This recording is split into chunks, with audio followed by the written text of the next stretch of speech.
quería cambiar el esquema que se aplicaba antiguamente y dar un enfoque más bien para cultivar células.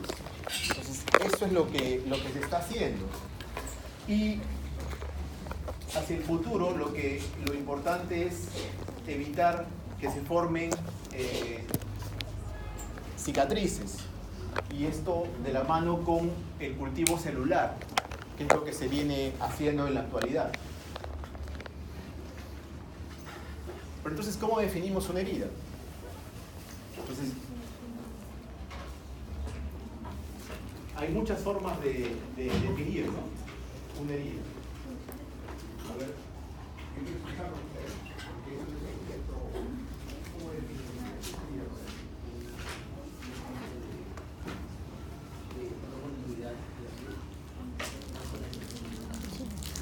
No solamente porque abarca todo lo que tú puedes tener una herida de una obra y cómo lo explicas sinceramente.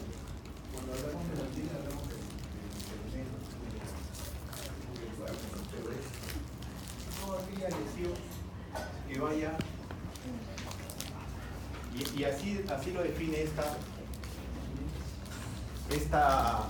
revisión que hemos encontrado, que habla de una región anatómica donde hay una interrupción de la continuidad celular. O sea, no solamente hablamos de una interrupción de la piel, sino es un proceso más bien celular. Entonces hay una interrupción de la continuidad celular. Y esa solución de continuidad está en relación. Lo que sí no me gusta es que se pongan a conversar. O sea, si se van a poner a conversar, nos vamos afuera. Yo no tengo ningún problema, les pongo presente. Pero no sabes qué molesto es estar aquí y ver personas conversando. Probablemente lo que yo te muestre aquí no te interesa, o lo sabes. Entonces, lo mejor hago es yo me siento y tú te pones a dar la clase. Porque de repente sabes más que yo. Yo no digo que no, puede ser que sí. Pero es respeto. Y aquí en la universidad tenemos que aprender a respetar a las personas. Yo tengo muchos problemas con alumnos mayores que ustedes. Porque cuando yo soy el coordinador de internado, veo convenios y tengo que ir a veces a pedir disculpas porque no saben comportarse en los hospitales, porque no tienen la madurez suficiente como para poder representar lo que representan ustedes. Ese tipo de actitudes hace que ustedes representen que son inmaduros. Y aquí en la universidad no solamente venimos a aprender conocimiento. Yo les doy el PowerPoint, se los regalo el PowerPoint, se los regalo los libros. Eso no es importante. Lo importante es que ustedes estén informados adecuadamente, que se vuelvan bien. Que no tengamos que estar yendo a los hospitales a pedir disculpas por su comportamiento, por sus malas actitudes. Y si no lo cambiamos ahora, no lo vamos a cambiar nunca. Porque más adelante van a ser médicos y médicos sin valores. Yo prefiero a un médico que me trate bien, a un médico que sepa mucho y que ni siquiera me mire a la cara cuando me habla. O no, cuando van a la consulta y el médico ni siquiera les mira la cara y les da las cosas así, ¿les genera a ustedes eso alguna recepción positiva de ese médico? Seguramente que van a buscar a otro médico. Eso es lo que tenemos que hacer. Y no solamente se forma con conocimientos, esto lo adquieren en cualquier libro. Y probablemente se meten a YouTube y encuentran mejores presentaciones que en la mía. Yo no vengo a eso.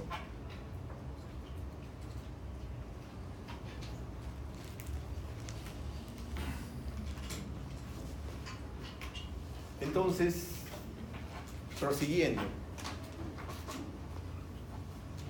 Esta lesión que va a haber en el tejido, en la célula, tiene un denominador común en todo trauma que se va a producir. Y vamos a tener, en nuestro organismo vamos a tener pérdida local de fluidos, vamos a tener dolor por estímulos neuronales y liberación de productos celulares a la circulación. Porque la herida genera una serie de procedimientos que más adelante lo vamos a ver.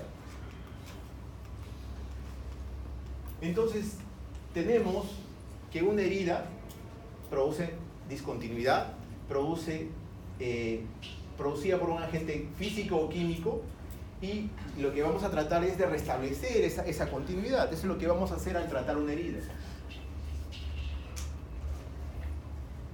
¿Cómo podemos clasificar las heridas? Las heridas se clasifican de muchas formas, pero la primera forma es la que tiene que ver con nuestro curso.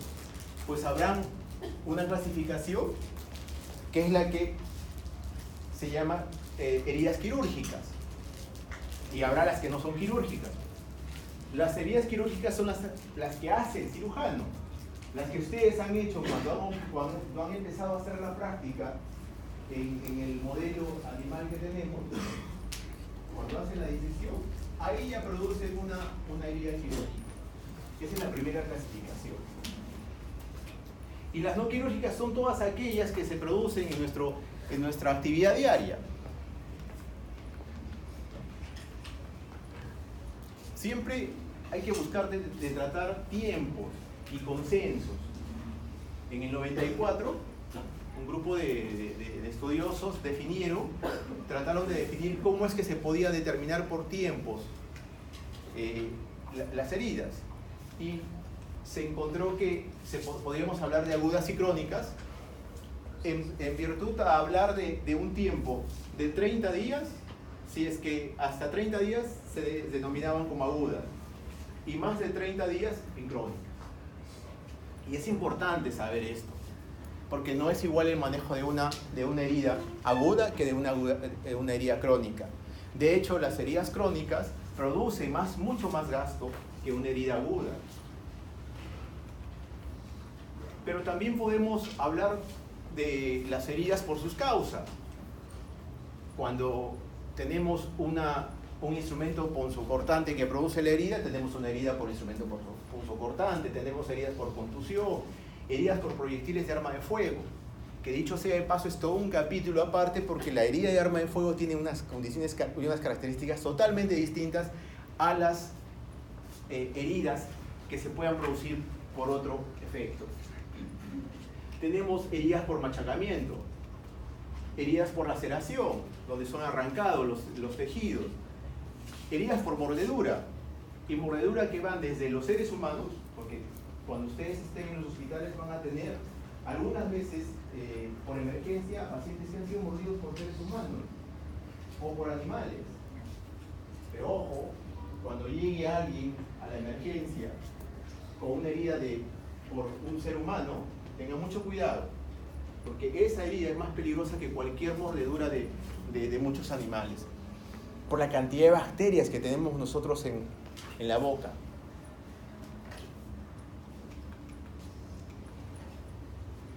Si nosotros queremos hablar ya de la profundidad de las heridas, ¿no? Tendremos la primera clasificación, el primer tipo de herida es la escoriación, la que se produce en la epidermis, y es en la que cicatriza de forma íntegra, casi sin dejar huella. Es la laceración, la escoriación. Tenemos el siguiente tipo de herida, que es la herida superficial, y aquí la lesión involucra no solamente la epidermis, involucra la piel, el tejido adiposo y hasta la aponeurosis. Hasta este nivel hablamos entonces de heridas superficiales. Si nosotros seguimos avanzando y el compromiso ya no es solamente de la aponeurosis, sino va más allá y llega al músculo e incluso puede lesionar vasos, nervios y tendones, esta es una herida profunda. Pero tendremos también las heridas penetrantes, cuando ya se llega a las grandes cavidades, y tenemos en ese caso lesiones penetrantes de abdomen, del tórax, del cráneo, o combinadas. Esta clasificación, la clasificación bacteriológica, es una clasificación muy útil, porque a partir de ella vamos a poder nosotros realizar el manejo de las heridas. Y cuando ustedes lean cualquier revisión actual de heridas, van a encontrar que les hablan de heridas tipo 1, tipo 2, tipo 3 y tipo 4. Ya no les dicen limpia o limpia contaminada o herida contaminada o sucia o infectada. Les hablan de heridas tipo 1, 2, 3 y 4. Y eso es lo que hay que saber, porque dependiendo de este tipo de herida, va a ser el manejo de la herida.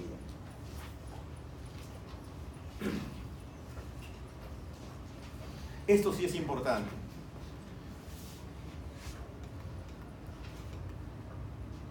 Entonces, ¿qué es una herida tipo 1 o herida limpia? Esta es una herida en la que no hay una fuente exógena de contaminación.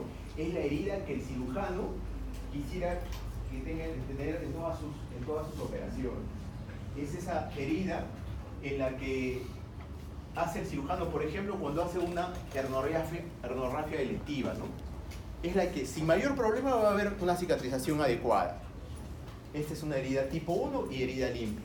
Y más adelante veremos que obviamente es la que tiene menor posibilidad de infectarse. La herida tipo 2, o llamada también limpia contaminada, aquí el cirujano sospecha que puede haber habido una contaminación bacteriana. ¿Y qué es lo que pasa? Que durante la ha habido alguna violación de la técnica estéril del quirófano, o de alguna forma se abrió el tubo digestivo, la vía biliar o el aparato urinario, y por esta razón se han introducido gérmenes. Entonces, en esta herida ya hay gérmenes.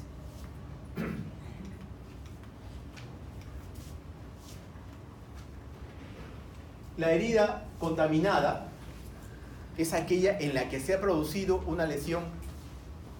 Parece que no han ampliado todas las... Sí.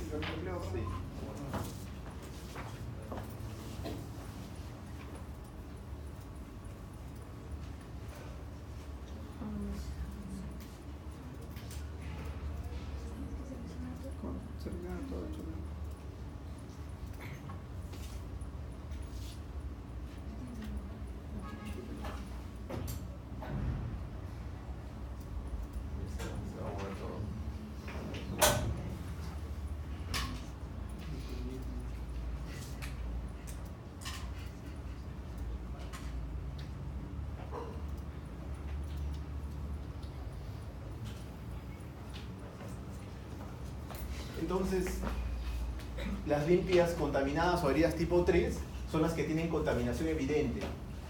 No hay material purulento, y eso es lo que hay que tener en cuenta. Eso es lo que los va a hacer diferentes de la tipo 4, donde sí hay una infección evolutiva evidente. Algunos ejemplos, por ejemplo, de la tipo 3, son las heridas como resultado de un traumatismo en la vía pública. Esa es una herida tipo 3 o herida contaminada. También puede ser en las que se ha operado y ha habido un derrame del contenido del tubo digestivo en la cavidad peritoneal. No hay pus todavía. Ojo, esa es la diferencia. En cambio, en la sucia o infectada es en la que hay un traumatismo, por ejemplo, con más de 12 horas de sucedido. O ha habido una fuente séptica bien identificada, como por ejemplo puede haber en las úlceras pépticas, en la perforación de apéndice, un absceso que se drena, o un cemento de intestino gangrenado. Ahí ya hay material purulento. Entonces, estos son los 4 tipos de heridas que nos van a definir cuál debería ser el manejo, porque de acuerdo al tipo se va a hacer su manejo.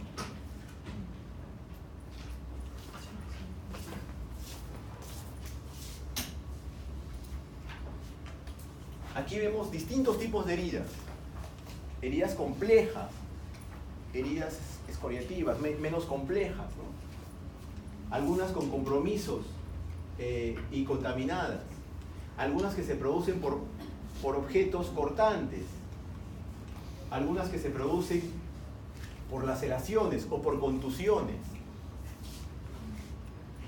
por objetos cortantes o punzocortantes, o lesiones por proyectiles de arma de fuego, que pueden producir mucho daño, dependiendo del calibre y también de la distancia de la que son, de la que se producen, ¿no?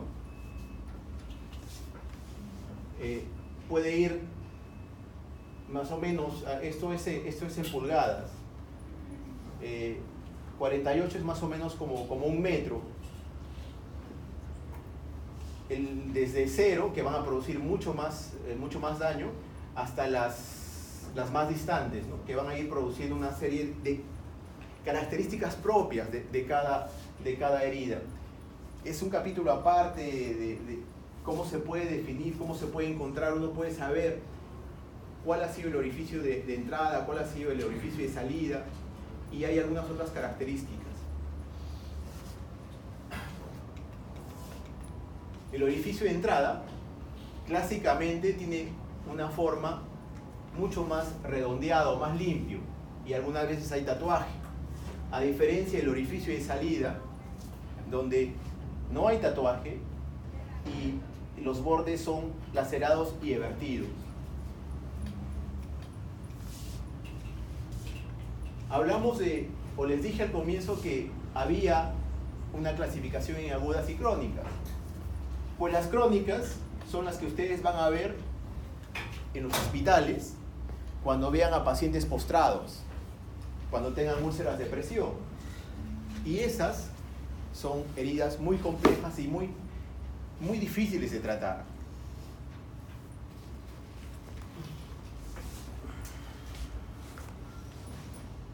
Las heridas tipo 1, como les dije, tienen menor riesgo de infección en comparación con las heridas tipo 4, que puede llegar hasta un 13% de posibilidad de infección. ¿Qué es importante saber? Ya más bien en relación a las infecciones que se dan en el lugar donde opera el cirujano. Y allí vamos a tener lo que se llama infección de sitio operatorio. No se debe hablar ya de infección de herida operatoria, porque es un concepto muy incompleto, porque la infección del sitio operatorio implica no solamente la parte cutánea, la parte donde está la herida propiamente dicha, en la piel, sino hasta llegar al órgano y al espacio. Entonces, de acuerdo a la profundidad y a los tejidos que vayan a abarcar, tenemos tres tipos de infección de sitio operatorio.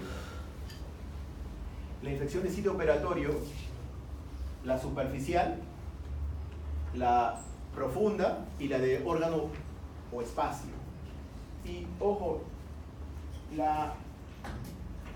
todos estos son los criterios que deben cumplir para que podamos hablar realmente de que este paciente tiene o no infección de sitio operatorio. En primer lugar, que la infección haya ocurrido entre los 30 días de que se ha producido el acto operatorio. Esto va a tener cambio en el caso de que sea una incisión profunda o de un órgano y espacio. Ya han hecho traumatología. Allí es muy frecuente cambios y colocaciones de prótesis. Cuando hablamos de colocación de prótesis, la infección se puede dar, no solamente se habla de infección del sitio operatorio en los 30 días, sino eso puede llegar hasta 1 año. O sea, si nosotros recibimos a un paciente que se ha operado, que se le ha colocado una prótesis y viene a los 9 meses, a los 10 meses, ese puede ser un caso de infección de sitio operatorio, porque se alarga hasta el año cuando hay un material protésico. Esto cuando hablamos de infección de sitio operatorio profundo o de órgano y espacio. En el caso de la superficial, que abarca solamente a la piel y al tejido subcutáneo, solamente es hasta los 30 días. ¿Y qué es lo que tenemos que encontrar? Tiene que haber una descarga purulenta, se tiene que haber aislado un organismo. tenemos que tener por lo menos que haya algún signo de infección y que la herida, la incisión haya sido abierta por un médico. Tenemos que tener estos criterios para poder definir infección de sitio operatorio. Muchos chicos, cuando quieren hacer trabajos de investigación y hacen infección de sitio operatorio, no consideran estos criterios. Yo he sido jurado de varios alumnos que han hecho trabajos de investigación, y en verdad, cuando presentaron su infección de sitio operatorio y no había cultivos, no estaban dentro de los 30 días, la primera vez que los revisé, o sea, realmente ese trabajo se venía porque no había criterios adecuados de selección. Al final, tuvimos que hacer algunos cambios, pero algunos persistieron en seguir llamando a su infección de sitio operatorio, y obviamente que durante la sustentación mi opinión fue que ese trabajo no era adecuado, ¿no? Entonces, esta es una tabla para los que quieran hablar de infección de sitio operatorio. Tienen que tener en cuenta todos estos criterios. Entonces, cuando hablamos de infección de sitio operatorio pero profundo, tenemos que ya no solamente abarcan la piel y el tejido subcutáneo, sino que llega hasta tejidos profundos. Se ha encontrado una descarga purulenta, puede haber una dehiscencia espontánea, una dehiscencia de la sutura, hay síntomas como fiebre, se ha hecho durante la operación, se han encontrado signos indirectos de estas lesiones, y el diagnóstico tiene que haber sido hecho por un médico o por un cirujano. En el caso de la infección de sitio operatorio de órgano o espacio, esta involucra cualquier parte de la anatomía, además de la incisión. Y también hay que encontrar un cultivo, un drenaje purulento, hay que haber aislado un organismo, que haya evidencia de una infección profunda, y que este diagnóstico se haya hecho igual por un cirujano o por un médico. Muchas veces hemos escuchado de profilaxis antibiótica, y no sé si ustedes han tenido oportunidad de ver la prescripción, y yo muchas veces he visto colegas y residentes que para iniciar la profilaxis antibiótica ponen en su RP, ponen ceftriaxona en una operación, no sé, de vesícula, de hernia, y les pregunto, ¿no? ¿Qué concepto tienen de antibiótico profilaxis? A ver, yo quisiera escuchar a alguno de ustedes qué sabe de antibiótico profilaxis.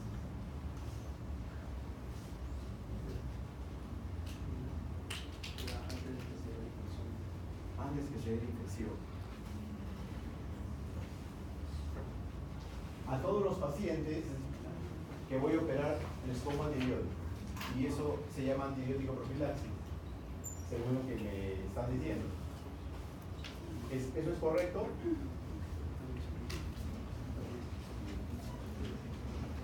¿Qué concepto tiene antibiótico profilaxis? Bueno, evita más que todo la infección, pero es celebrar los antibióticos para evitarlo. Hay cierta predisposición a infección sobre algún patógeno que se tiene conocido, entonces se le da un antibiótico para evitar esa infección. Más o menos el concepto va por ahí. pero hay que tener algunos criterios para poder dar. Nosotros, nuevamente, les dije hace un momento, en el RP iban a operar una hernia y le daban ceftriaxona. Y le decía la indicación cada 12 horas y empiézaselo a dar ya, o sea, desde que ingresaba el paciente. ¿Qué les parece eso? ¿Qué les parece esa indicación? En caso de una hernia no es necesario. ¿Y el antibiótico es el adecuado? ¿Qué opinan? ¿Es adecuado utilizar una ceftriaxona? ¿Qué tipo de antibiótico es la ceftriaxona? No me digan que no he hecho terapéutica, yo voy a hablar mañana con el doctor Gino Patrón. ¿Ah, tú haces todavía? El otro sí. Pero vamos, ceftriaxona es una cefalosporina que la conozco yo desde que estaba esa ni siquiera es nueva, ¿no? Es antigua. Cuando yo era interno ya se utilizaba ceftriaxona. Es una cefalosporina, ¿pero de qué generación? Tercera. ¿Y les parece adecuado utilizar una cefalosporina de tercera generación como antibiótico profilaxis? Es una bomba. No se debe hacer eso. Entonces, ese es el concepto que tienen que tener en cuenta. Por eso es que lo puse. Porque hablan de antibiótico profilaxis. Esta guía, después se las puedo dar, es una guía que está del 2019, es inglesa, y hablan sobre qué es lo que se tiene que hacer para hacer una antibiótico profilaxis adecuada. La antibiótico profilaxis sí sirve, pero en ciertos procedimientos. Y hay que tener en cuenta que el uso de un antibiótico puede traer efectos adversos, puede producir enfermedades, por ejemplo, asociadas al Clostridium difficile. Justamente la ceftriaxona de tercera generación, la ceftriaxona, que es una cefalosporina de tercera generación, es una de las que más produce este problema. Y lo otro es que vamos a tener mayor prevalencia de resistencia antibiótica. No podemos empezar con un betalactámico, con una cefalosporina de tercera generación para hacer una profilaxis. Como tú decías, se hace para cubrir la mayor parte. O sea, nosotros ya sabemos qué gérmenes podrían estar involucrados en determinados procedimientos. Pero en una herniorrafia no se debería hacer una antibiótico profilaxis. Ya dijimos que esa representaba una herida. ¿Qué herida era? Tipo 1. ¿Y qué pasaba con la tipo 1? No se infecta. No tienes que utilizar antibiótico profilaxis, entonces no se debe utilizar antibiótico profilaxis. Y tenemos que tratar de buscar que los antibióticos que se vayan a utilizar sean apropiados, con dosis apropiada por el tiempo determinado, para tener una profilaxis efectiva. Yo les dije que ponían así, decían, empieza a dar la ceftriaxona cada 12 horas. Quien sabe qué cosa es colocar un antibiótico en forma profiláctica, sabe que no se indica de esa forma. Y sabe que se inicia generalmente con una cefalosporina de primera generación. Ese concepto se maneja desde hace varios años. Cuando yo era interno se utilizaba cefazolina, cefalexina, cefalotina se podría utilizar. Una cefalosporina de primera generación. Y no se deja cuando quiera, sino tiene que ser 30 minutos de la inducción anestésica para poder llegar a buenas concentraciones durante el acto operatorio. Y solamente se puede repetir el uso del antibiótico, pero no más allá de 24 horas. Si nosotros tenemos más de 24 horas, ya no es antibiótico profilaxis, sino es tratamiento.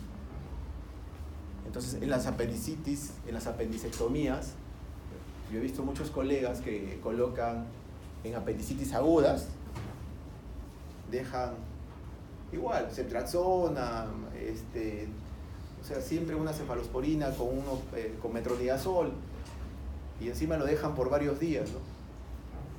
Lo que estamos haciendo es creando resistencia nada más, por un uso inadecuado.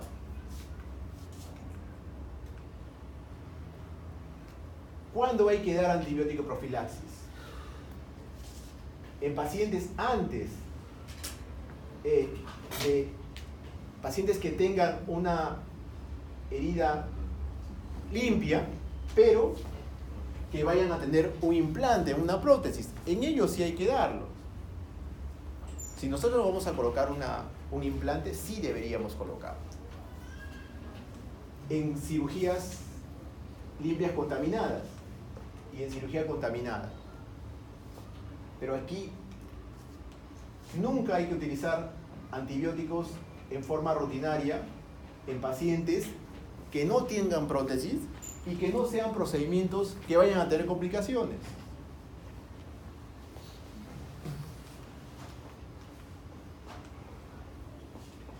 Esta guía dice todo lo que se debe hacer para poder hacer un correcto uso del antibiótico profilaxis y evitar la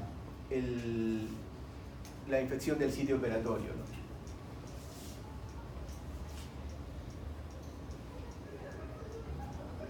Y la guía se las puedo dar.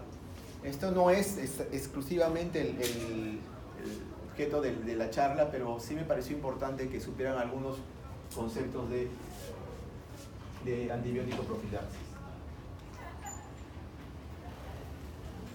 La cicatrización, como les dije hace un momento, tiene que ver mucho con la recuperación de las heridas. Porque desde que se produce la herida, se va a producir este evento, ¿no? La cicatrización, que es una secuencia de eventos bioquímicos complejos y que van a ocurrir como una respuesta de nuestro organismo ante esa lesión que está produciéndose.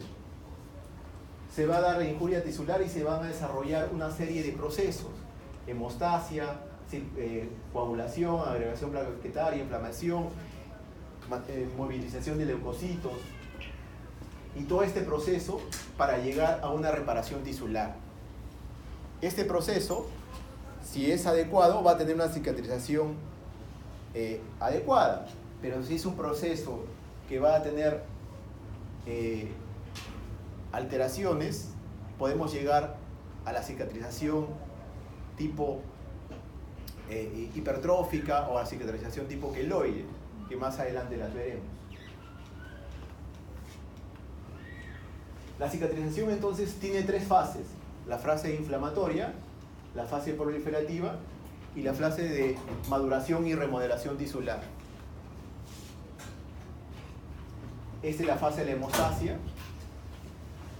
en la que vemos la lesión, el proceso inflamatorio, se empieza a dar la adhesión plaquetaria y la agregación plaquetaria, y se van a ir desarrollando todos los eventos que conocemos con el término de inflamación, ¿no?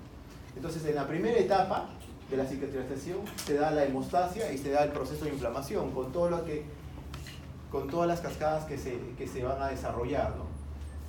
La segunda etapa dijimos que es la fase de proliferación. Aquí hay una gran contracción de la herida por miofibroblastos. Hay una agregación de colágeno. Y la última etapa es la fase de remodelación. Este colágeno se reorganiza, previamente sintetizado, ¿no? Eso es lo que va a la última fase, que es la fase de maduración, remodelación. En tiempos, vemos cómo la hemostasia se da entre los 3 primeros días, la inflamación se da del 3 al 7º día, del 7º al 14 día en el 14 día va a aparecer la proliferación, hacia el día 21 va a empezar la epitelización y la remodelación. En 21 días debería estar totalmente reparada una herida.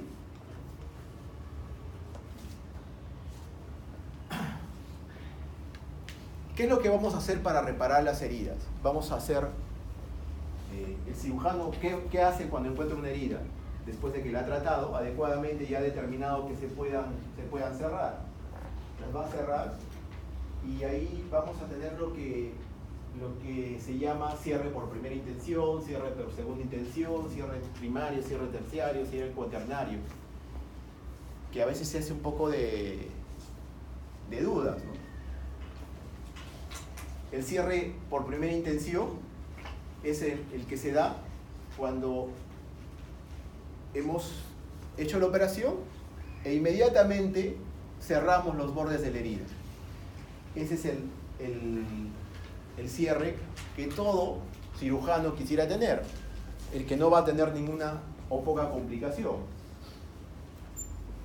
El cierre por segunda intención. Cuando el cirujano encuentra que hay bacterias, contaminaciones y tejido desvitalizado, hace lo que se llama un cierre por segunda intención.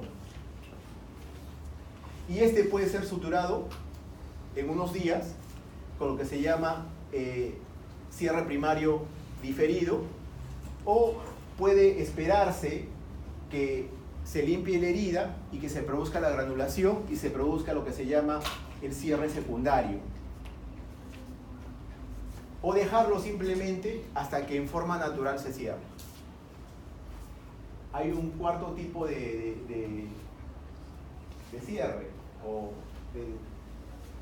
el cierre por primera intención, el segunda intención, el terciario, el cuaternario. ¿Quién me puede decir cuál es el cuaternario? ¿Han visto lo que hace el cirujano plástico cuando trata heridas, quemaduras? ¿Qué hace? Injertos. Ese es un cierre por cuarta intención, un cierre cuaternario.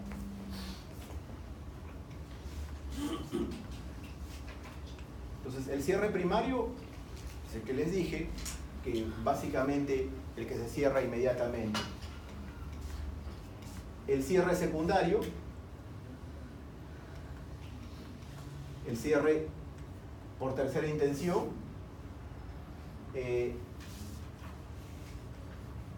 y finalmente el de cuarta intención, que les dije que era el de la herida, que de una quemadura que se hace injertos cutáneos.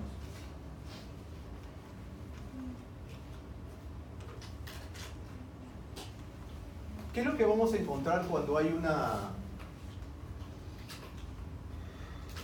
tenemos una herida? No vamos a encontrar solamente lesión en la piel, vamos a encontrar síntomas generales, ¿no? No solamente va a haber cuestiones locales, síntomas locales, o vamos a encontrar signos y síntomas generales. El paciente puede llegar y tener un síncope o una lipotimia por el gran dolor que le produce esa herida. Puede haber shock hipovolémico. Pero también vamos a encontrar signos locales, que son los clásicos, ¿no? Va a haber dolor, hemorragia, y dependiendo del tipo de coloración, podremos definir si es que hay una lesión o un compromiso venoso o arterial. Si hay un compromiso venoso, esta sangre será oscura, sin presión. Si tenemos un sangrado en sábana, en napas, será más bien capilar, ¿no? Les decía que la cicatrización puede producir eventos patológicos, y vamos a tener lo que se llama una cicatrización hipertrófica, fibrosa, eritematosa, levantada. Pero la diferencia de la hipertrófica con la queloide es que esta tiene poca tendencia a recidivar y puede tener hasta un patrón de regresión. El queloide no. El queloide no va a regresionar nunca. Entonces, eso de empezar a tratar los queloides y ponerles corticoide o operarlos, en verdad no sirve. Y llegan mucho a las... Yo he tenido muchos pacientes que llegaban a la consulta porque alguien les empezó a colocar corticoides. Eso no sirve. Nuevamente va a volver a su estado. Si tenemos una cicatrización hipertrófica, sí, la operamos y va a regresionar y no vamos a tener ningún problema. Pero en cambio, los queloides, ¿no? Y tienen esta diferencia, ¿no? Esta forma. Tiene un aspecto tumoral rojo-rosado. Sus bordes están bien demarcados, son irregulares. Pueden tener prurito y dolor. Y raramente desaparece en forma espontánea. Entonces, la hipertrófica sí funciona. Y el tratamiento para ellos es presión.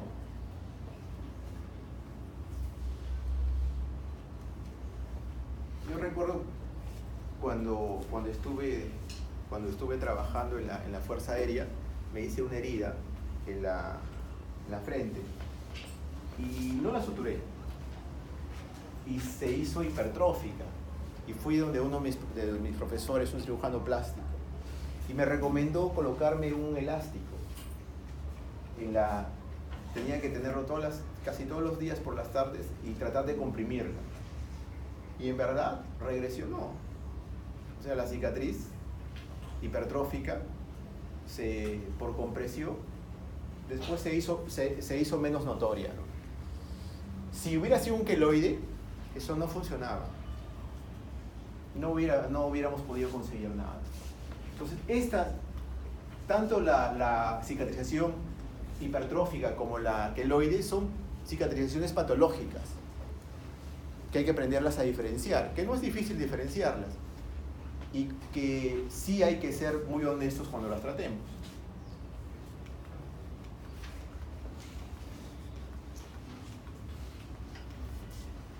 Algunas veces puede haber también una retracción patológica, ¿no? La lesión se contrae y puede llegar a ser muy problemática si es que involucra articulaciones.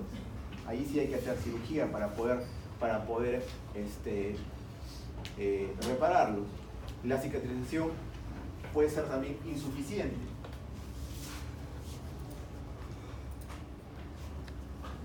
O inestable.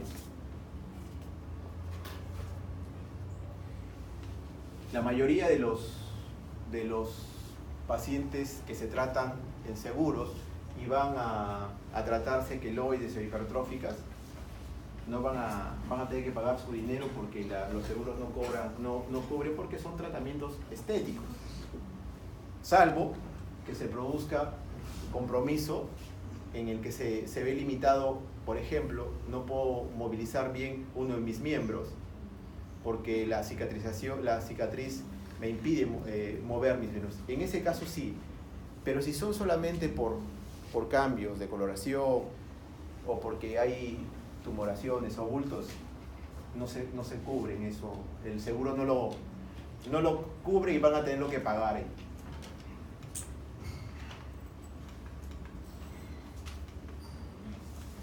¿Qué es lo que hay que hacer cuando uno tiene una herida? Lo que tiene que hacer es una buena historia. Saber cómo es que se ha producido. Saber si ese paciente tiene vacunas, si ese paciente tiene alguna alergia. Eso es básico. Hay que hacer un buen examen físico. O sea, no porque tengamos una herida, ya evitamos todo el proceso de obtener información. Una buena historia, un buen examen. Vamos a tener que hacer los exámenes auxiliares que correspondan, dependiendo del tipo de lesiones que tengamos, del tipo de heridas que haya. Vamos a empezar a preparar el tejido de acuerdo a cómo estén las características que tenga cada herida y haremos el tratamiento, la cura de las heridas dependiendo del tipo de herida. Y daremos antibióticos cuando tengamos que dar los antibióticos, no cuando queramos, sino cuando necesite el paciente realmente. Es muy común ver que a todos los pacientes que llegan por una herida les recetan dicloxacilina o ciprofloxacina. Yo lo veo a mis residentes, dicloxacilina por 5 días.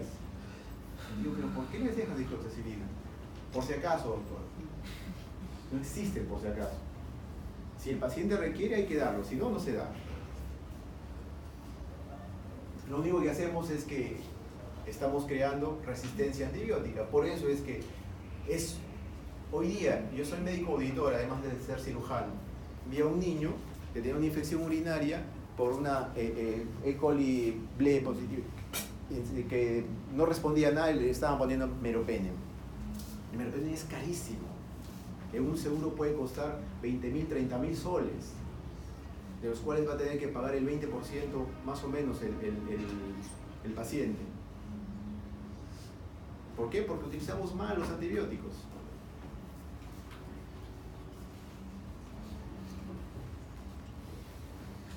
Hay que hacer un buen manejo de las superficies, de las heridas.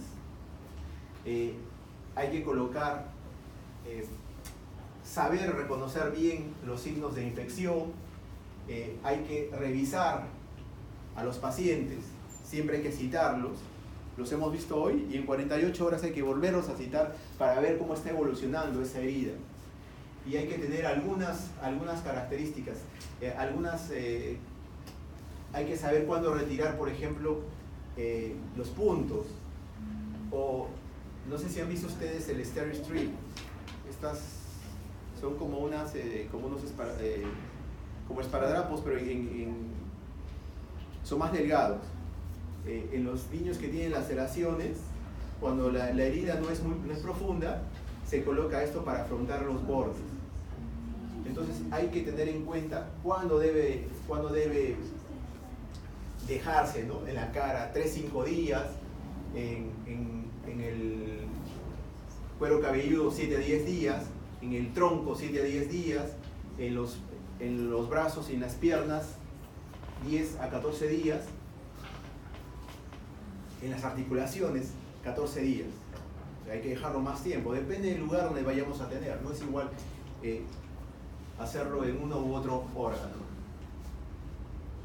Les dije entonces que era muy importante la clasificación tipo 1 o la clasificación por grados, porque el manejo, la conducta está en relación a cada una.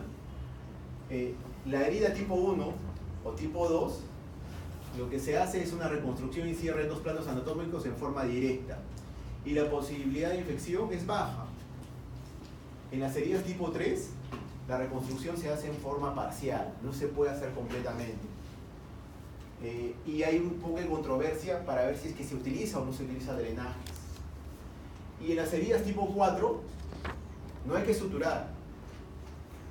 Lo que se hace es solamente un afrontamiento. Las heridas tipo 3 y tipo 4 tienen una frecuencia de infección que puede llegar hasta el 30% de infección.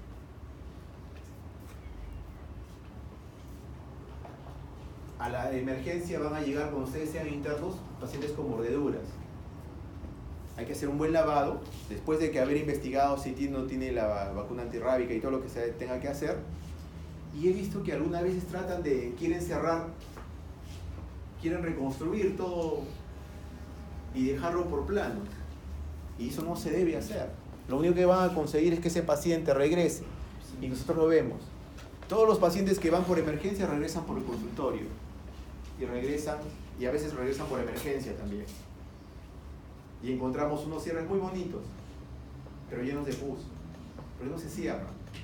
Herméticamente no se cierra jamás una herida de ese tipo. Por eso es importante saber qué es tipo 1, tipo 2, tipo 3 o tipo 4.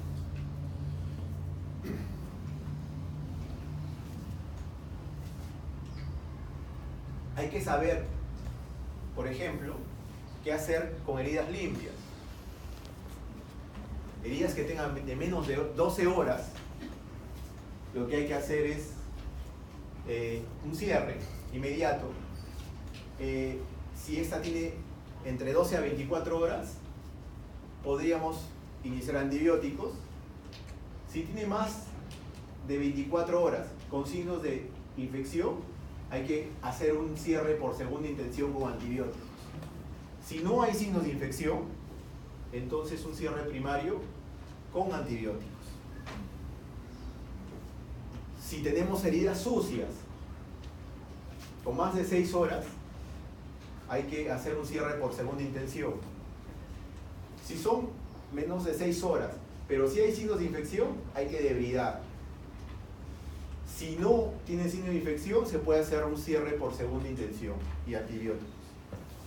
O sea, en estos casos, si ustedes se dan cuenta, estamos colocando antibióticos en heridas de acuerdo al tiempo y al tipo de herida.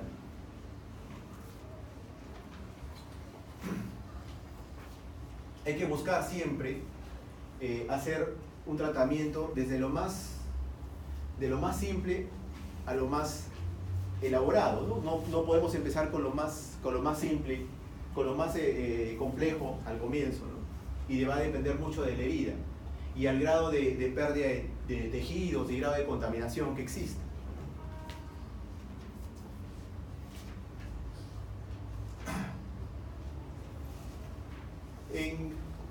Es muy común que se haga un cierre, en una cicatrización por segunda intención. Se plantea, por ejemplo, en quemaduras, en mordeduras, y se hace lo que se llama aseo o limpieza quirúrgica. Tratamos de limpiar la herida lo más que se pueda con antisépticos adecuados. Es importante saber que hay que utilizar las suturas adecuadas. No se puede utilizar cualquier sutura en cualquier paciente. Y la sutura ideal sería pues aquella que sea firme y fácil, que tenga fácil manipulación, que mantenga sus propiedades todos los días, todo el tiempo, perdón, que tenga un calibre pequeño, que no sea tóxica o poco alergénica, que sea estéril. Estas son características ideales, ¿no? Es difícil que podamos conseguir.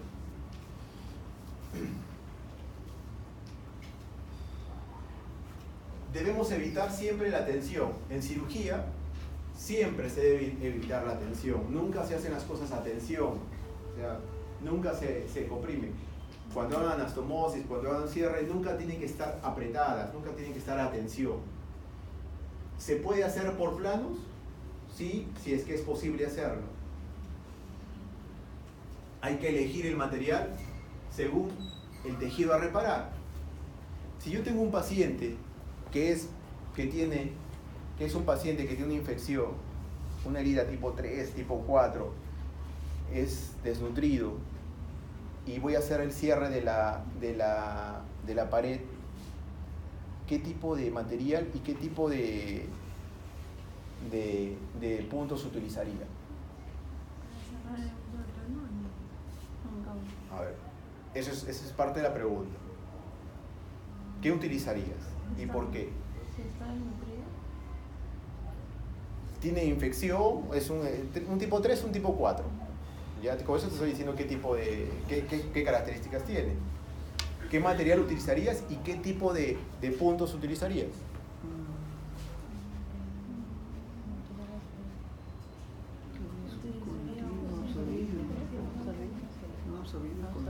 ¿Quién utilizaría absorbible? A ver, levante la mano los que utilizarían absorbible. ¿Monofilamento o multifilamento? Monofilamento. ¿Continuo o discontinuo? ¿Y por qué monofilamento y no multifilamento?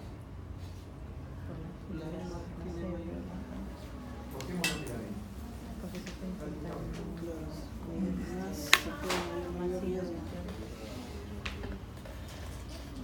¿Por qué utilizar sutura monofilamento en un paciente que tiene infección, ¿Por qué utilizar? Se debe utilizar en medicina no se utilizan las cosas porque no quieren. Entonces se debe utilizar. Pero ¿por qué utilizo yo monofilamento? En un paciente que tiene infección, tengo que hacer un igual. Y me han dicho por ahí sutura de puntos continuos o discontinuos. ¿Y por qué?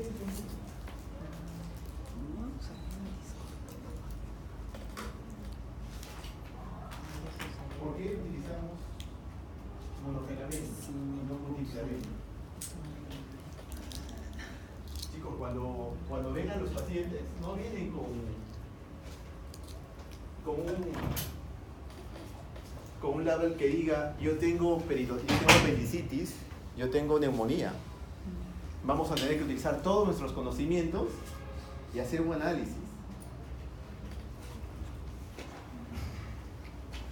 Y tienen que aprender a hacer raciocinio. La medicina sí implica que tengan que tener toda una serie de conocimientos que no hay que aplicar. Y ahí que en algún momento para que podamos lograr que aquí las facultades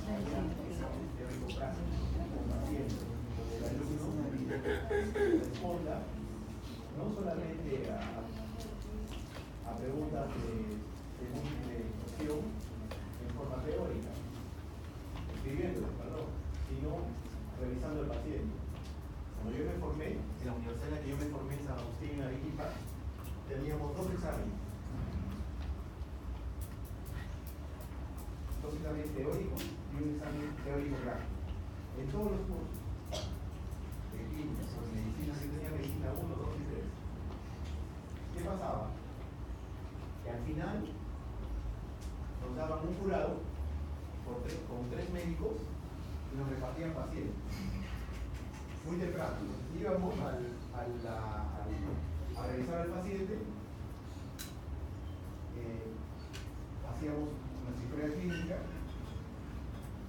después veníamos con el jurado y empezaba la discusión. Nos preguntaban, a ver, su diagnóstico sindrómico, su diagnóstico etiológico. Y ahí venía la parte más bonita, ¿no? ¿Por qué ha dicho que usted tiene eso? Y hay de que empezar a tratar de decir cosas que no debe decir, porque te da la oportunidad de preguntarte más. El doctor siempre decía, nunca pierdas la oportunidad de quedarte callado. Si no sabes, porque sobre lo que tú respondes, te hacían más y más preguntas. No solamente te preguntaban de la patología, te preguntaban de anatomía, te preguntaban de fisiología, te preguntaban de... Entonces ahí veías tú realmente que era importante. Pero no me han respondido, nadie me ha dicho por qué razón se utiliza multifilamento. Monofilamento. O monofilamento. ¿Por qué se utiliza monofilamento? Lo que pasa es que el multifilamento, como tiene solamente varios filamentos, la superficie es mayor y favorece de que la infección no se pueda... Las múltiples hebras. Tiene múltiples hebras. ¿Y qué pasa con eso? ¿Qué sucede con esa sutura cuando tiene múltiples hebras? ¿Qué pasa con esa sutura? Mayor reacción inflamatoria. ¿Pero qué pasa con la sutura? ¿Qué es lo que puede pasar con una sutura? Con esos puntos. ¿Ah? Está bien, ya, tiene múltiples hebras. Pero ¿y eso a qué va a llevar al paciente? ¿Ha escuchado hablar de la dehiscencia de la sutura?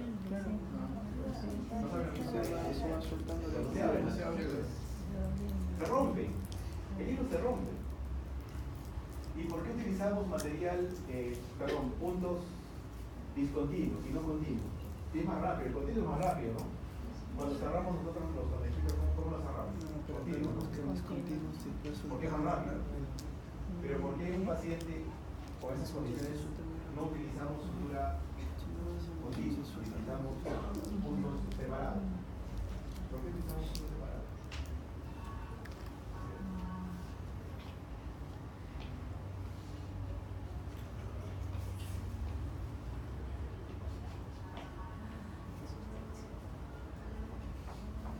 ¿Por qué utilizamos puntos separados? Y no continuos.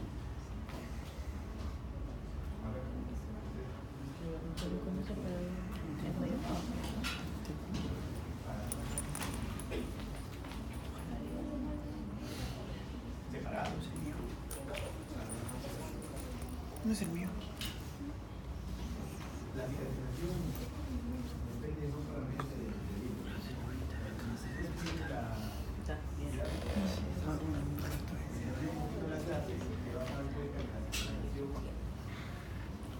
Es independiente de lo que vaya a hacer el cirujano. Pero no me responde. No es mío. Ok.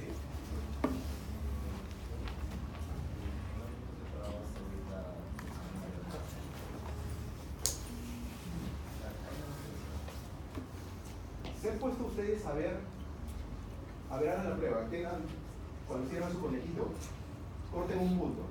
¿Qué pasa si cortan un punto? Es una continua. Todo, pues.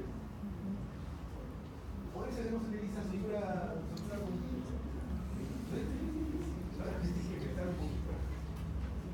Se rompe. Y si se rompe un punto, se rompe toda. No se debe utilizar. Y peor si es multifilamento. Porque sucede lo que dijeron los chicos. Al margen de que vayamos a apretar, no lo vayamos a apretar. Porque yo también puedo colocar puntos separados, pero muy apretados, y voy a producir también lesión. O sea, lo de comprimir, lo de hacer una sutura hermética es malo si es que se hace por puntos separados o puntos continuos. Entonces los puntos se utilizan en relación al paciente. Si es un paciente que no tiene ningún problema, yo puedo suturar sin ningún problema. Puedo utilizar, si yo quiero cerrar el peritoneo, ¿qué tipo de sutura utilizaré? ¿Y qué material? Siempre absorbible. Siempre. Y ahí también hay una de las grandes disyuntivas en la medicina, bueno, no disyuntivas, sino hay quienes dicen que el peritoneo no se debe cerrar. Cierre o no cierre, a las 48 horas se cierra solo. Eso es discutible. Lo mejor, cuando hay controversias, es mejor lo cierras. Lo que le va a producir de repente menos daño al paciente. Entonces, si no te hace problema, lo cierras. Si no puedes cerrarlo, no lo cierras. Pero tratar de hacer toda la cosa por planos. ¿Qué es mejor? ¿Por planos? ¿O llamada también anatómica? ¿O en un solo plano? Eso también es discutible. También es discutible. Pero lo que tienen que sacar en claro es que si se puede cerrar por planos, ciérrenlo por planos. Pacientes que tienen muchas cirugías, no se puede cerrar por planos. Se van a abrir, ahora por la paroscopía ya no vemos eso, ¿no? Pero una incisión, una mediana, de un paciente que ha tenido peritonitis y que después se opera de cualquier cosa, es terrible. No reconoces ningún plano. Entonces allí no puedes estar buscando cuál es el peritoneo, cuál es la aponeurosis, todo en un solo plano. ¿Y la aponeurosis con qué se cierra? ¿Con qué sutura? ¿Absorbible o no absorbible? No absorbible. Eso también depende. Depende del paciente. De lo mismo que les he dicho. ¿Se puede utilizar no absorbible? Sí, se puede. No se debería. Lo mejor es utilizar. Se puede utilizar absorbible o no absorbible. Va a depender del paciente. Si tiene infección, mejor no absorbible. Como por ejemplo, ¿qué sutura no absorbible conoce? Monofilamento. ¿Ah? ¿Cuál? ¿La seda es monofilamento o es multifilamento? ¿Es absorbible? El nylon. Es una de las suturas que utilizaba mucho, pero ya no es... Es una sutura difícil de manejar porque tiene memoria. ¿No les ha pasado que cuando han aprendido a suturar, a veces traen sus nylon, se abre? Es la peor sutura para empezar a suturar. No digo que sea la peor sutura. Para empezar a suturar, para aprender a suturar, es el nylon. La mejor sutura para aprender a suturar es la seda. Lo que nosotros utilizamos no es seda. Lo que utilizamos en la práctica es hilo, es el hilo normal que utilizamos, con el que se sutura, se cose la ropa. Pero la seda no es la mejor sutura, o sea, no se van a confundir. No es la mejor sutura para operar. De hecho, qué materiales producen más reacción en los pacientes? ¿Las sintéticas o las no sintéticas? Las sintéticas. ¿Ah? Las no reacción. Serán las biológicas. ¿Y las absorbibles o las no absorbibles?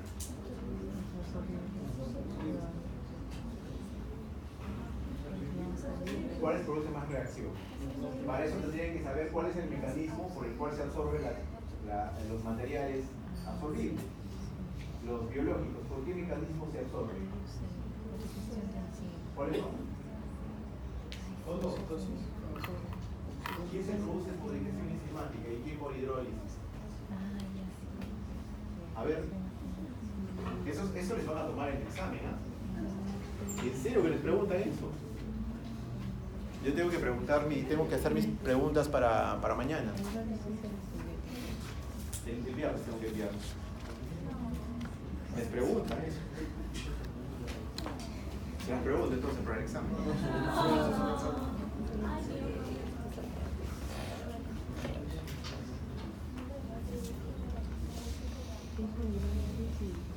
Entonces hay que utilizar los materiales de estructura adecuados, saber cuánto es su periodo de absorción y qué fuerza tensil tiene. ¿Qué es fuerza tensil? ¿Qué es fuerza tensil? Que va a resolver antes de que se rompa La fuerza que soportan antes de que se rompan las suturas, ¿no? Y el tiempo de absorción. ¿Por qué yo no debo utilizar catgut en la aponeurosis?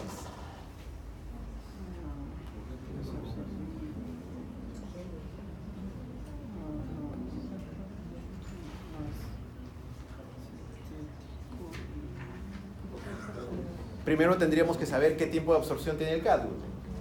Deberíamos saber si es absorbible, si es catgut crómico o si es el catgut simple. 7, 14 días, 21 días puede el crómico. Y hay un problema. ¿Y cuánto demora la cicatrización? Varios meses. Entonces, si nosotros ponemos catgut en la aponeurosis, que de hecho es la parte de la pared que soporta más del 70% de la fuerza del cierre. No, se absorbe, o sea, no ha terminado la cicatrización y ya se absorbió el catgut, por eso no se usa. Entonces, nuevamente, las cosas se utilizan porque deben utilizarse, porque debe hacer lo correcto. O sea, yo no puedo utilizar cualquier sutura donde quiera. Tengo que utilizar la sutura que convenga, la más adecuada, la mejor. Ahí está lo de la sutura ideal. Hay que tratar de buscar eso. No vamos a buscar todo, pero por lo menos la mayor cantidad de características. ¿Cuándo retirar los puntos? En la cara se debe retirar lo más pronto posible, 3 hasta 5 días. Y en las plantas, en las palmas, 14 a 21 días. Es por el tipo de tejidos que hay en cada uno.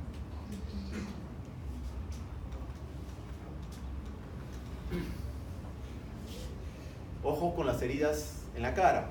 Estas, si tienen más de 6 a 8 horas, podemos todavía cerrarlas. Incluso puede llegar hasta 24 horas. En la cara.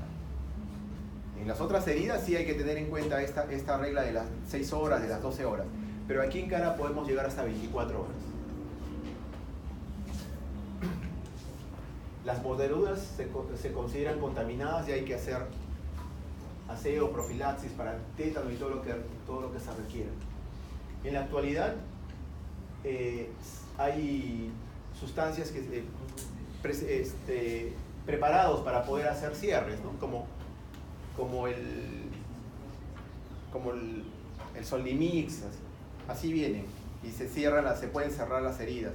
Todavía no se utilizan mucho, pero sí hay este tipo de productos, ¿no? para poder cerrar.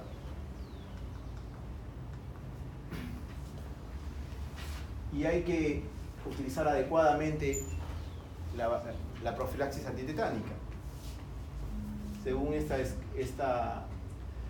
guía, nosotros, si tenemos que el paciente tiene menos de 10 años, de que se ha colocado la antitetánica, no es necesario colocar la vacuna, ninguna de estas dos formas.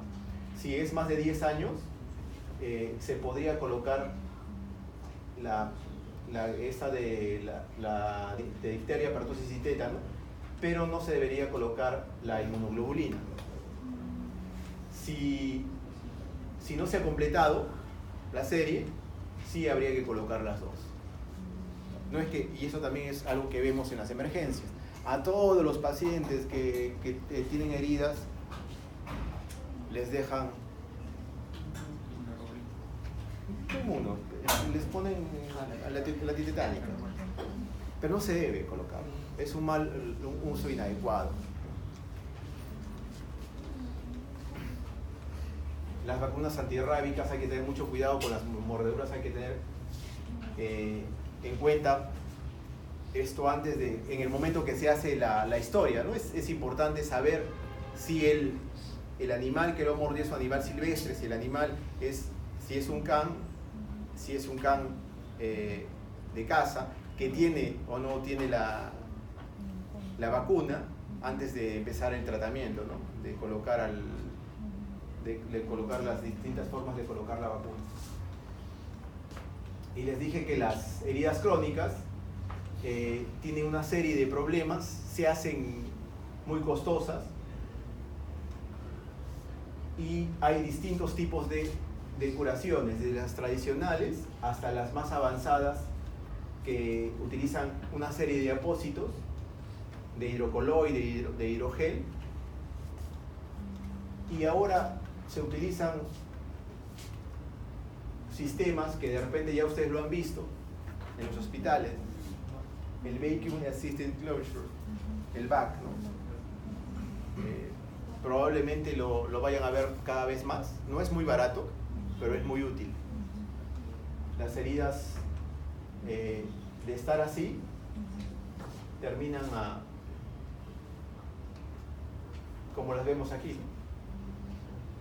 Con una buena epitelización. Si hay que cambiarlas, estas esponjitas son caras y se coloca una succión continua. En el abdomen también se colocan, en pacientes que tienen infección de sitio se colocan estas esponjas y es una circulación continua. Es una de las pocas oportunidades en las que se coloca un DREN a presión continua dentro de la cavidad. En la cavidad nunca se colocan drenes a presión negativa, salvo el VAC. ¿Por qué no colocamos drenes a presión negativa en cavidad abdominal y se dejan solamente en pared?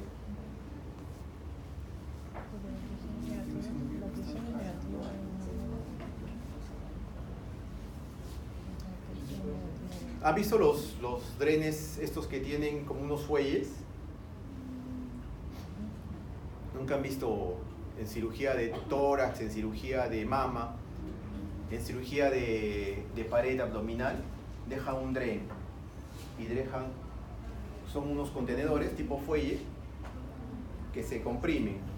Eso genera una presión negativa. Pero eso nunca se debe dejar en cavidad abdominal. Se utiliza para pared abdominal, pero no para cavidad. ¿Por qué?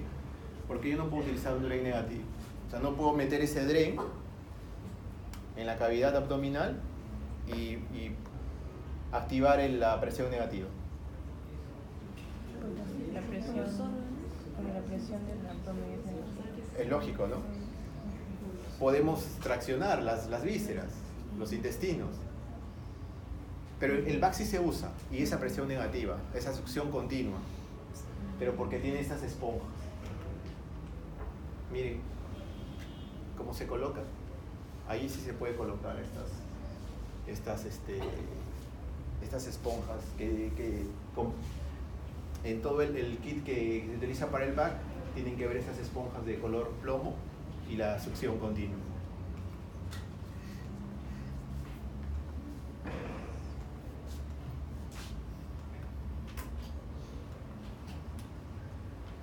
¿Qué tipo de herida quirúrgica se considera cuando se opera un divertículo de colon perforado? A ver. Y la respuesta ya la vieron. Por el fondo no. Contaminada, limpia, medianamente contaminada, sucia o infectada. Sucia. Bueno, como tu conciencia.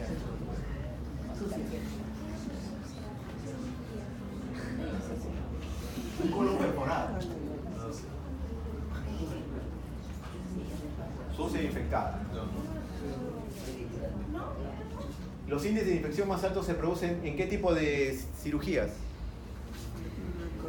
Amniorrafia inguinal, colecistectomía, toracotomía, apendicectomía, colectomía.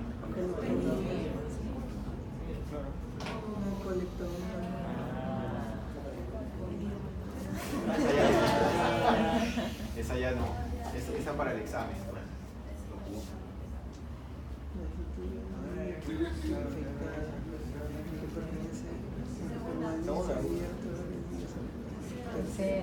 Tercera intención. ¿Cómo se denomina el proceso de cicatrización por sus propios medios y en el tiempo adecuado?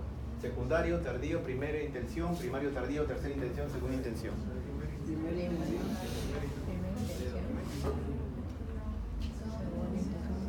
Ese es el que se deja ahí. Ese no haces nada, no lo cierras.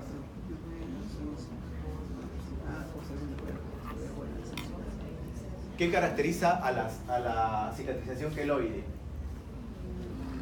Regresiona espontáneamente, abundante fibroblastia, desaparece, no es secundaria a picadura, se presenta por igual en todas las etnias. Abundante fibroblastia. Abundante. Algo que tienen que tener en cuenta y que al próximo año, bueno, cuando estén previo al internado, es un poco aprender a dar exámenes. La mayoría no saben dar exámenes porque no leen las preguntas bien. Al margen de que las preguntas estén mal planteadas o no, la mayoría de veces no leemos las preguntas. Hay que leerlas bien. La mayoría de veces hay alternativas que son totalmente que no tienen nada que ver con lo que se está preguntando, ¿no? Mira, secundaria picadura de un insecto. Incluso para eso hay que saber ir descartando, ¿no? Lo que pasa es que ahora saben que los exámenes duran menos tiempo. 45 minutos, ¿no? 40 minutos. Y eso lo hemos creado, lo hemos pedido nosotros, el doctor Lleno y yo. ¿Por qué? Porque el ENAM tiene que estar más preparado. Porque el ENAM, porque antes les pedían una hora para 20 preguntas, 3 minutos por pregunta. Es una eternidad, es demasiado tiempo. Y durante eso nos pasó los primeros años, que llegan a nuestros exámenes y no los pueden resolver. ¿Por qué? El ENAM tiene 100 preguntas en la primera fase, 2 horas, 1 minuto, 2 horas, 2 horas. Son 2 fases. Te dan un tiempo para que descanses y nuevamente vienes por 100 preguntas más. Calculen el tiempo por pregunta, minuto 20 segundos más o menos. Y a ustedes les daban 3 minutos por pregunta. Entonces llegaban al examen de ENAM y no respondían. Y error también que cometían. Primera pregunta, se demoraban 10 minutos. Y eso es algo que tampoco deben hacer. Jamás se debe uno quedar en las preguntas. Hay preguntas que las van a resolver en 20 segundos. Pero hay preguntas que van a necesitar 2 minutos. Si tú empiezas en la pregunta de 20 segundos, la respondes rápido. Vas a ganar tiempo para las siguientes preguntas. Pero si tú en la primera pregunta te detienes, no vas a tener tiempo para responder las demás. Y sucede hay un problema, y eso es estudiado. Que cuando empiezan a responder los exámenes, generalmente la primera pregunta no la sabes. Pero eso es normal. Y no te preocupes si la segunda pregunta tampoco la sabes. Si la tercera, la cuarta, la quinta, no te preocupes. Haz lo que sabe. Escúcheme. Lo que va a pasar, escuche, esto es cierto, ¿eh? No estoy hablando por hablar. Pasa papelito. Una vez que respondan una pregunta, después van a responder todas las demás. Porque es un bloqueo y es como una cascada. No respondes una pregunta y te genera ansiedad. Y no puedes responder. Hay que tranquilizarnos y responder una. Apenas empiezan a responder una, jamás borren las preguntas. Nunca borren las preguntas. No miren al de al lado. Si ustedes tienen una pregunta, no la cambien. Porque eso también da... Si ustedes empiezan a cambiar las respuestas, les va a generar ansiedad y van a tener problemas. Una vez que decidieron por esa pregunta, olvídense, ya la respondieron o no la respondieron. No vuelvan a la pregunta. El tiempo no alcanza para eso. ¿Cuántas veces he visto en los exámenes? Doctor, pero sí será mi pregunta correcta. Sí, pues, pero la cambiaste. No cambien las preguntas. Porque en los últimos momentos cambias sin ya pensar. Las preguntas siempre generalmente tienen la misma distribución, la misma longitud. Deberían tener, o sea, preguntas tipo ENAM, revísenlas, casi todas tienen la misma dimensión. Es una de las características, que tienen que tener la misma dimensión. Y casi siempre, lo que se fija más el que hace la pregunta, es que la respuesta esté bien formulada. Solamente, o sea, gramaticalmente o por sintaxis, lo que quiera, se preocupa más por la respuesta correcta. Las distractoras podrían tener hasta faltas ortográficas. No necesariamente tienen, pero el que hace las preguntas, se los digo porque nosotros hemos hecho talleres durante varios años en ENAM. El año pasado no he ido, pero los 2 años anteriores sí he ido a formular preguntas para el ENAM. Y te ponen allí, te entregan unos libros, tienes todos los libros que quieras, no puedes sacar las preguntas. Y ahí las tienes que hacer las preguntas. Con libros, tienes libros de todo, ¿no? Te llevan por especialidades. Y te enseñan a hacer preguntas. A veces no sabemos hacer preguntas, pero tienen algunas características.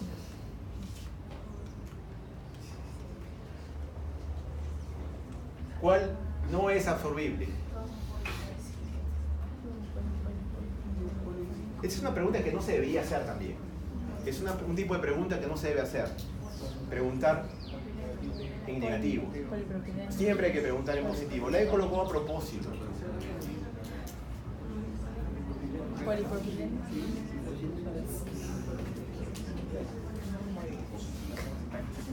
Son características deseables de toda estructura gastrointestinal.